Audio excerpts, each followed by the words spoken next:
Today's story is The Turnip from the Brothers Grimm fairy tales. There were two brothers who were both soldiers. The one was rich and the other poor. The poor man thought he would try to better himself, so pulling off his red coat, he became a gardener and dug his round well and sowed turnips.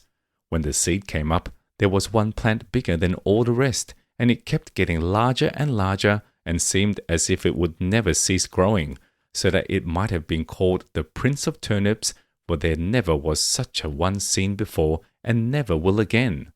At last it was so big that it filled a cart, and 2 oxen could hardly draw it, and the gardener knew not what in the world to do with it, nor whether it would be a blessing or a curse to him.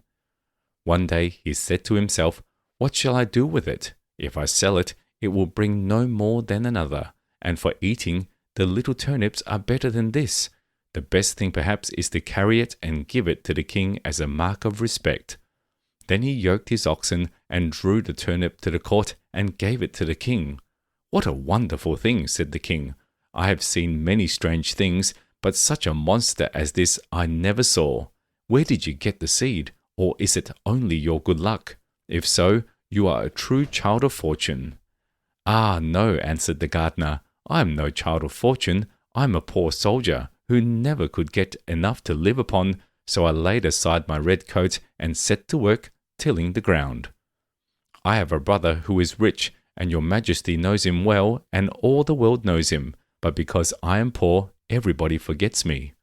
The king then took pity on him and said, "You shall be poor no longer. I will give you so much that you shall be even richer than your brother."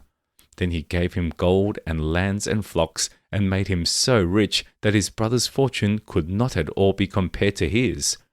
When the brother heard of this, and how the turnip had made the gardener so rich, he envied him sorely, and bethought himself how he could contrive to get the same good fortune for himself. However, he determined to manage more cleverly than his brother, and got together a rich present of gold and fine horses for the king, and thought he must have a much larger gift in return, for if his brother had received so much for only a turnip, what must his present be worth?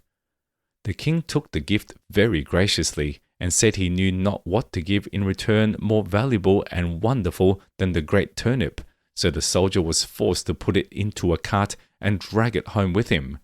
When he reached home, he knew not upon whom to vent his rage and spite, and at length wicked thoughts came into his head, and he resolved to kill his brother.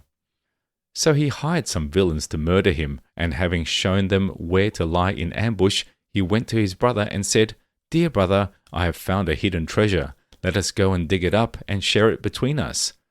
The other had no suspicions of this roguery, so they went out together, and as they were travelling along, the murderers rushed out upon him, bound him, and were going to hang him on a tree. But whilst they were getting all ready, they heard the trampling of a horse at a distance, which so frightened them that they pushed their prisoner neck and shoulders together into a sack, and swung him up by a cord to the tree where they had left him dangling, and ran away. Meantime he worked and worked away till he made a hole large enough to put out his head. When the horseman came, he proved to be a student, a merry fellow, who was journeying along on his nag, and singing as he went. As soon as the man in the sack saw him passing under the tree, he cried out, good morning to thee, my friend." The student looked about everywhere, and seeing no one, and not knowing where the voice came from, cried out, "Who calls me?" Then the man in the tree answered, "Lift up thine eyes, for behold, here I sit in the sack of wisdom. Here have I, in a short time, learned great and wondrous things. Compared to this seat, all the learning of the schools is as empty air. A little longer, and I shall know all that man can know, and shall come forth wiser than the wisest of mankind.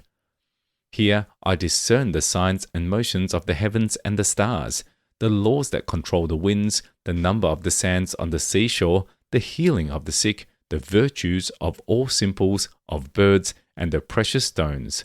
Wert thou but once here, my friend, thou wouldst feel and own the power of knowledge." The student listened to all this and wondered much. At last he said, Blessed be the day and hour when I found you. Cannot you contrive to let me into the sack for a little while? Then the other answered, as if very unwillingly, A little space I may allow thee to sit here, if thou wilt reward me well and entreat me kindly. But thou must tarry yet an hour below, till I have learnt some little matters that are yet unknown to me. So the student sat himself down and waited a while, but the time hung heavy upon him, and he begged earnestly that he might ascend forthwith, for his thirst for knowledge was great. Then the other pretended to give way and said, Thou must let the sack of wisdom descend, by untying yonder cord, and then thou shalt enter. So the student let him down, opened the sack, and set him free. Now then, cried he, let me ascend quickly, as he began to put himself into the sack heels first. Wait a while, said the gardener, that is not the way. Then he pushed him in head first, tied up the sack, and soon swung up the searcher after wisdom dangling in the air. How is it with thee, friend? Said he. Dost thou not feel the wisdom come unto thee? Rest there in peace, till thou art a wiser man than thou wert. So saying, he trotted off the student's nag and left the poor fellow to gather wisdom till somebody should come and let him down. We hope you enjoyed the story. Subscribe for more. See you next time.